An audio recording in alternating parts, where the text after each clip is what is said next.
Milenio Televisión presenta.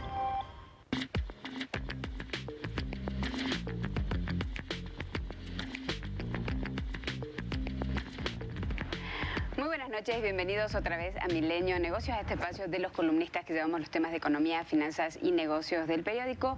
Juan Musi, Regina Reyes Heroles y un invitado de lujo. Hoy tenemos ni más ni menos que Agustín Carstens, al gobernador del Banco de México, porque estamos a muy poco del 2017 y yo sé que después, durante el año, van bajando los pronósticos, pero ¿con qué escenario, con qué números tienen pensado arrancar este 2017 en cuanto a inflación, crecimiento del PIB y los índices que generalmente vigila de cerca Banxico? Bueno, para empezar, no siempre revisamos a la baja los pronósticos. Se ha vuelto una mala... ¿Pero cuándo no han revisado la alta últimamente? Bueno, lo que pasa, yo empezaría diciendo que desde 2009 el Fondo Monetario Internacional ha revisado a la baja sus pronósticos siempre del crecimiento global. Y México pues, no puede estar disasociado a la economía mundial. Entonces, eso sí nos ha generado ciertos choques. Pero bueno, yo pienso que México tiene capacidad de ir entrando en un periodo de crecimiento más alto. De hecho, estamos esperando para el año 2017 un crecimiento más alto al de este año, por varias razones. Una de ellas, pues, es sin duda porque estamos esperando mayor actividad en el sector petrolero, mayor impacto de las reformas estructurales que ya hemos venido viendo, por ejemplo, pues beneficios en materia de menores precios de electricidad, de telecomunicaciones. Por otro lado, pues también se espera una recuperación de la economía de Estados Unidos, que pues es nuestro principal socio comercial. Por otro lado, estamos viendo una tendencia bastante sana del crédito en México. El crédito está creciendo más de 2 veces la tasa de crecimiento del PIB. Wow. México es un gran dato. México es un país subbancarizado y yo sí pienso que hay muchas oportunidades de proyectos de inversión, de necesidades de las familias que todavía se pueden atender y que se refleje obviamente en un mayor crecimiento económico. Entonces sí hay varios factores coyunturales. Está muy optimista para el 2017. Estamos moderadamente optimistas. ¿Un número? O sea, no digo... Sí, realista. Así es. Si vamos a crecer más que en 2016, ¿con qué numerito está? Bueno, realmente pronósticos eso lo hace la Junta de Gobierno del Banco. Entonces, ¿Y los del clima? Los del clima no somos tan pretenciosos. Pero sí va a ser un va a ser más alto, va a ser más alto que el de este año. Pero no por factores externos, sino por factores internos. En gran medida por factores internos y un poco de externos. Una de las cosas que me interesa un poco poder explicar es, a los mexicanos se nos olvida o nos desasociamos de la parte económica, ¿no? Y aún así nos afecta todos los días y tomamos decisiones financieras todos los días. Pero en una idea de planeación hacia el 2017, ¿cuáles son esos indicadores que sí o sí, uno, tenemos que ir a buscar en el diccionario, entender de qué van, ¿no? Y aprender a usarlos y a tomar decisiones financieras inteligentes guiándonos en estos indicadores? Bueno, como a nivel muy micro, a nivel de casa, pues digamos, yo creo que siempre es útil hacer casi un ejercicio similar que hace un negocio o lo que hace el gobierno, que es hacer un presupuesto. Lo que entre, lo que sale, decir, no hay pierde ahí. Decir, bueno, pues cuáles son mis perspectivas de ingreso, cuáles son mis necesidades, cuáles son los gastos que debo priorizar, cuánto tengo que ahorrar. Hay mucha gente que tiene que ahorrar para la educación de sus hijos, para alguna coyuntura, para la vejez. Entonces, digamos, esa disciplina de hacer un presupuesto y sobre todo pues irse planteando metas multianuales, creo que es bien importante, ¿no? Y ser realistas, ¿no? Porque a veces Sin como duda, que ponemos cosas, o se nos olvidan unas que siempre gastamos, o no ponemos otras, y digo, creo que el presupuesto funciona solo cuando es real, ¿no? Por supuesto, bueno. Y bueno, yo creo que quizá muchas veces digo, sin duda sería muy deseable que todos los mexicanos tuviéramos mucho mayor ingreso y no tuviéramos tantas preocupaciones. Pero independientemente del nivel de ingreso que uno tiene, pues poco a poco uno sí tiene que ir haciendo cálculos sobre pues cómo va a vivir uno en los años subsecuentes, ¿no? Yo creo que México, pues sí, es un país que tenemos una población joven, lo cual es bueno, pero es también la transición demográfica está en marcha y yo creo que sí tener una previsión a más largo plazo es importante. Sé que es difícil, pero también es una decisión inevitable. ¿Estamos en época para endeudarnos o no? Bueno, depende de quién. O sea, yo creo que el gobierno federal y muchos gobiernos de los estados pues deben de estar más en un proceso de consolidación de su endeudamiento, como se ha planteado ya, lo ha presentado el secretario Meade.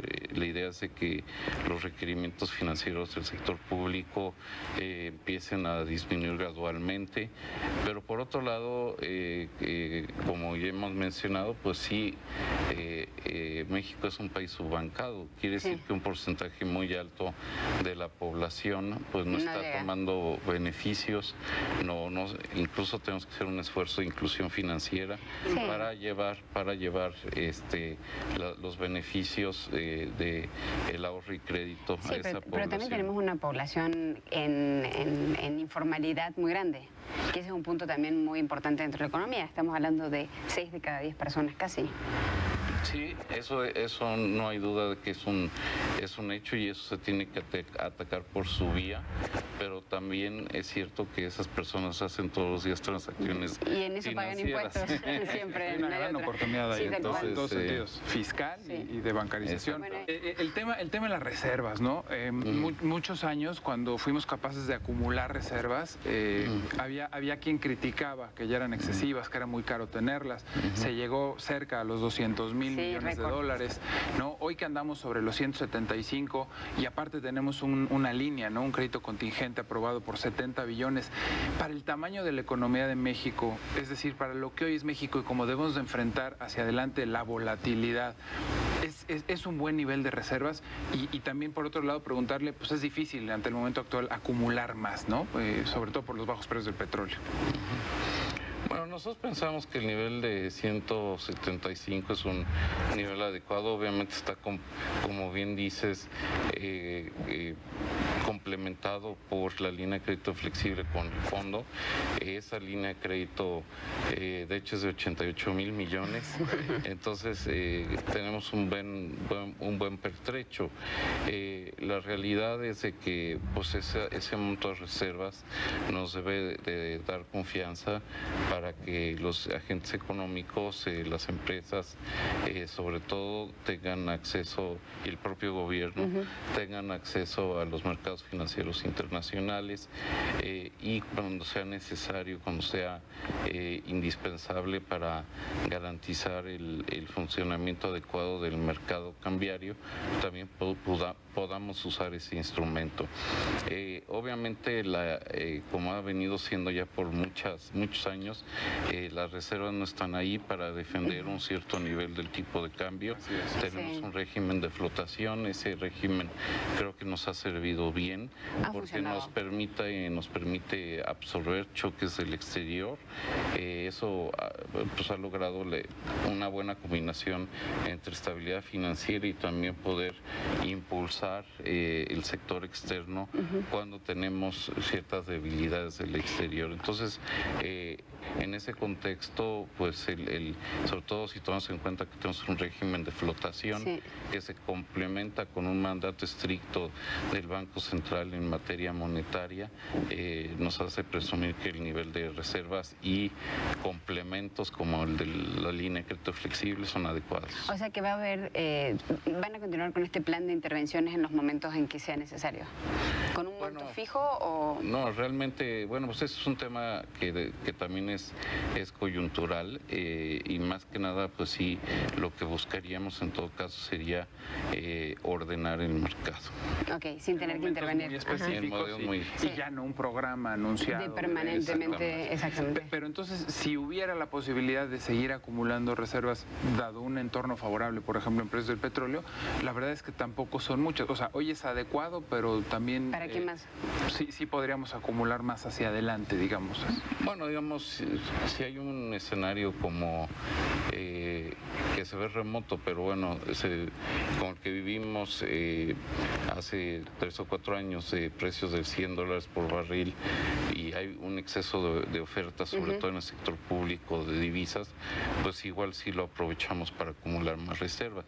Pero digamos, también hay que pensar que al país le cuesta mantener esas reservas. Eso es cierto, el costo de eso nosotros tenemos esas reservas invertidas a una tasa muy baja. ¿Por qué? Porque por ley tienen que estar invertidos en instrumentos líquidos de alta calidad crediticia y por lo tanto, bueno, pues sobreinvertir en reservas tampoco es una buena idea. Y hablando un poco de inversiones, quizá una duda más, pensando de nuevo en los mexicanos que nos importa nuestros bolsillos, ¿no? Pensando en este 2017, 6 de cada 10 mexicanos ahorran, solo 3 de cada 10 invierten, ¿no? ¿Qué tan importante es, y regresando a lo que mencionaba antes de pensar en el retiro, pensar en este largo plazo, dar ese salto a ser inversionistas y tener esa confianza de que nuestras inversiones están, bien? Bueno, se ha trabajado mucho en diferentes ámbitos para precisamente darle más seguridad al inversionista desde el punto de vista de defensa de los usuarios del sistema financiero a través de la Conducef, de toda la regulación prudencial que hay en los mercados, en el mercado bancario, en el mercado de valores. Ahora, también muchas veces el tema es que la gente se sienta, por decirlo así, con la confianza suficiente de dar el paso a volverse inversionista.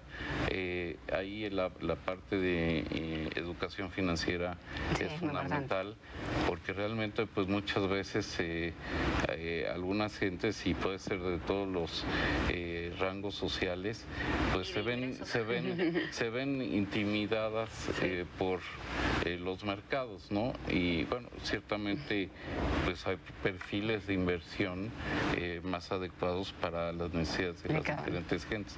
Entonces es muy importante la educación, y con esa educación, mayor educación financiera, se le debe perder miedo a los mercados. Bueno, muchísimas gracias, gobernador. Me voy con su frase de moderadamente optimista para 2017.